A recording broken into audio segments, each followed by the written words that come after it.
Hi, I'm Bunny Cakes and welcome back to my channel. So I wasn't originally going to make a new video today. I had another video scheduled to be posted, but I'm going to delay that till tomorrow, um, because there've been a few things I've been thinking about. So I'm going to start off by saying, Happy Mother's Day to most of the people out there, and I will explain that statement a little more later. Um, Today is a very good day and a day of celebration for probably most people, at least in the U.S. right now, because it's Mother's Day and you all have um, great mothers, or at the very least, decent mothers. It's also a very hard day for many people because you've lost your mothers at some point in the past, either recently or farther back. Um, I know I have a friend who recently lost his mother just a few days before this past Easter. So not only is this his first Mother's Day without his mom, but the loss of his mom is still very raw and fresh wound.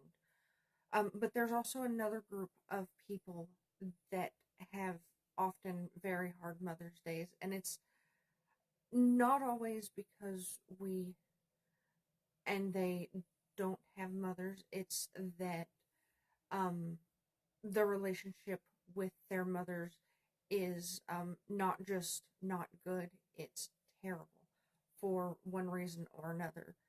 And one of the main reasons why it Mother's Day is very hard for these people is because people with good mothers, and I found especially people who had good or decent mothers or even great mothers who have lost their mothers, um, don't understand why we don't celebrate Mother's Day. Or we don't celebrate Mother's Day for the women who gave birth to us. A lot of times I will hear from people who have lost their mothers, well, at least you have a mother still. Or no matter how bad your relationship with your mother is, surely you can take a few minutes out of your day to call her or spend 30 minutes at lunch with her. Or it wouldn't kill you to do those things or to send her a Mother's Day card. When in reality, for a lot of us, that might not directly kill us, and it may never even indirectly kill us, but it is so painful that it's not something that we are willing to do, and it's not something that we should be guilted for not doing. Um, a lot of the time, I will also hear from those people, well, your mother gave you the greatest gift of all. She gave you the gift of life. And while that is somewhat true, my mother did give me life. The thing that you are not considering when you say that to me or to somebody who had a mother like the mother I had is, what kind of life did she give me?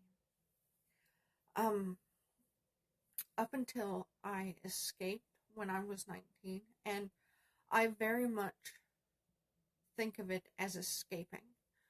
Um, my life was pretty rough, and most of that came directly or indirectly through my mother or the situation she put me in. Another thing I will hear a lot is, even when I describe what my childhood was like, I hear people will say, well, a lot of people have it a lot worse. And that's true. And I know it's true because that is one of the abuse tactics that was used against me, not only by my mother, but by family members who were um, trying to stop me from growing a backbone and standing up and leaving. Um, and it is very much an abuse tactic that abusive people use. You could have it a lot worse because people do have it a lot worse. And even though when people say to us who aren't from those situations, it still very much feels painful and abusive to us, and it um not only negates but often ignores the fact that people have these experiences, that we've had these experiences. Um, and I know a lot of people who say those things will instantly say, well, I didn't mean it like that. I didn't know you actually had it bad. And to me, in my opinion, you didn't mean it.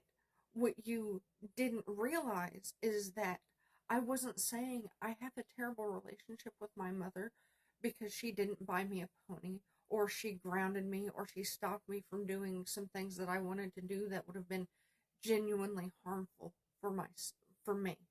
No, it's not that. Many of us lived with mothers who said things along the lines of, I never wanted you, or um, in my particular past, something really tragic happened, and I was told I wish it had been you instead. And now to add to that layer, I'm not saying that was said to me recently as an adult, as 33-year-old Bunny. I'm saying that was said to me when I was 8, 9, 10, when I was 15. Those types of things were said to me by my mother. And I know another thing that comes up a lot when I tell people things like this is that, well, people say things they don't mean in anger. And you're right. People do say things they don't mean in anger. I've said things I didn't mean in anger. The difference comes when those things are said not just in anger, but as matter of fact statements. And more than that, when those things are proven by actions, by repeated actions, by things that your mother says or does or allows to happen to you and stands by and watches. So, and I'm not blaming people for the things that have happened to me. What I am saying is that you need to be mindful when you are in your own pain. And I know that especially people who have lost their mothers are in their own kind of pain, but you need to be mindful that in your pain, you are not negating my pain, or worse, guilting me for feeling something that is very valid from my situation because you can't imagine. And I know a lot of this is because people can't imagine, or they refuse to admit or think that a mother could be the driving abusive force in somebody's life. Um, but it does, it happens, and when you just assume that the worst thing that anybody has ever dealt with in their life in a relationship like a mother-child relationship is that there were arguments or minor annoyances, and then you come to me and say, well, you should always love your mother, or even when you make blanket statements like, well, everybody always loves their mother. No, they don't. Because some mothers aren't deserving of that love. Some mothers are toxic. Some mothers are the primary source of toxicity in our lives. And now I'm going to move on and speak to people who, like me, have toxic mothers. And I want to say that I know you've dealt with similar things where people tell you that it wouldn't kill you to spend 30 minutes. Sorry about that. My camera cut out on me. So, when people tell you that it wouldn't kill you to spend 30 minutes at your mother's house because she's the person who gave you life, it's okay to not do that, because only you know, most of the time, only you know your relationship with your mother or any other family member, and why you can't just spend 30 minutes with your mother. Um, because a lot of people don't realize and they don't understand that spending even 5 minutes with your mother will be mentally and physically traumatizing to you in for days or weeks or months. When I first got away from my family, I did still see my mother on a regular basis, and part of that is because she doesn't recognize or even seem to understand what she did to me.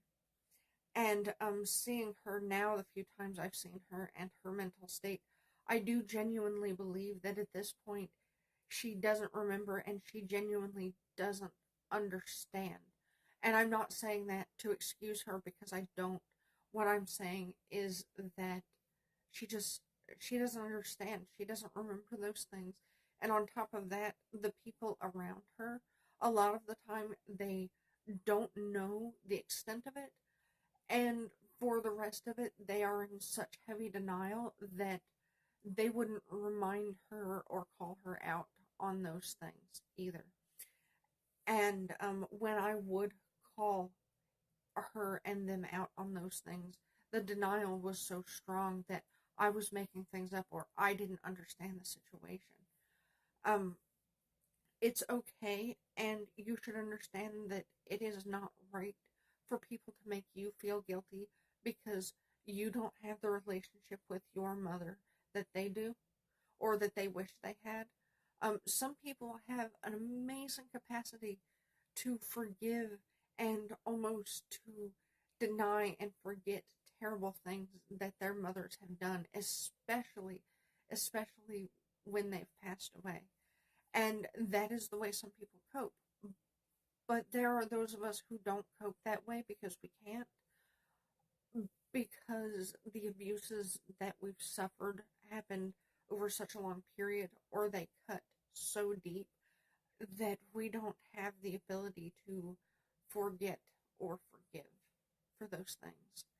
Um, we can move past it, uh, but that doesn't necessarily mean we forgive, and it certainly doesn't mean that we are in any position to put ourselves back in those situations that very easily could lead to more abuse or just trigger memories and old traumas that we would rather not have raise their ugly heads in our current lives. Um, that being said, I personally have found um, in Mace's mom a new mother. Kind of, she's more of a mother to me than my actual birth mom was. Um, but also a lot, and I celebrate Mother's Day more now with her than I ever thought that I would. Um, but there's also the fact that a lot of people don't find new relationships like that. And so even when you say, well, if you can't possibly reconcile with your mother just for one day, at least celebrate another mother figure in your life. And that's also very hard for a lot of people, because especially when the abusive relationship is between you and somebody who is supposed to protect you as much as your mother, it becomes very difficult to trust people and to let people in enough to have mother figures or even have regular relationships, like, romantic relationships. So remember, as you're telling people that they should celebrate um, other important women in your lives and in our lives, that's also not a possibility sometimes. And again, we shouldn't be made to feel guilt because of that, because it's not a situation necessarily that you can understand if you haven't lived it, but you should do your best to at least empathize. And moving forward, try to understand that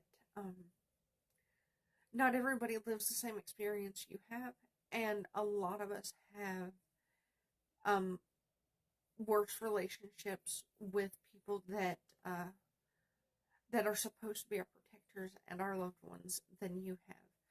And not only that, but even if you did have some terrible relationships with these same people, with your mother, and you managed to get over it, it doesn't mean that I have to or that anybody else has to. For me, removing toxic people from my life went a lot deeper than moving past a toxic boss or toxic work environment or getting rid of toxic friends. I've heard a lot of people say that removing toxic people from your life is okay, and you should. But those same people also say, well, if you only have to spend a holiday dinner with a relative who disagrees with your lifestyle, then you should be able to do that because they're family. And I'm here to tell you, as a person who grew up in a toxic family, you are not understanding how much more deeply having toxic family members cuts a person because they're family members, because those are the people that everybody tells us that we should be spending time with, regardless of our relationships. If your uncle annoys you, if it's just annoyment, then yeah, you can probably suck it up and spend an hour at Christmas dinner with them.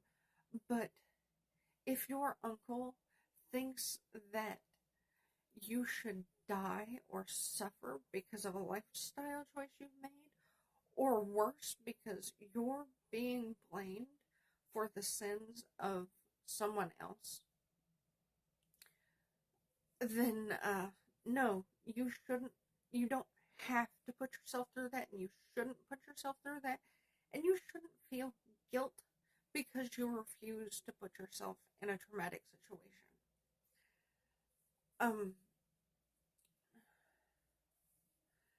So yeah, please, when you are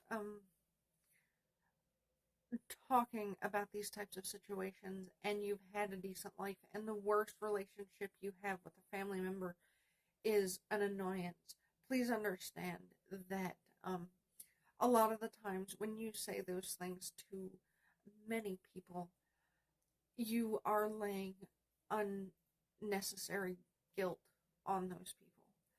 And I, for one, will not stand for it anymore. I will call you out for telling me that I should be okay with my mother because she got pregnant and she gave birth to me, for the simple fact that she didn't abort me. But I'll tell you this, the reason I didn't get aborted is because my mother didn't start hating me until it was too late for me to be aborted. And I don't think any of my family members realized that they wouldn't be able to love me in the capacity that was necessary to give me a good life until after it was too late. And they're also the type of people where adoption wouldn't have been an option. So, yes, my mother gave me life, and my mother and my family members gave me food and a place to stay um, until I escaped the abuse. But that doesn't mean that they are family enough to be celebrated, and they are not family enough to share my life.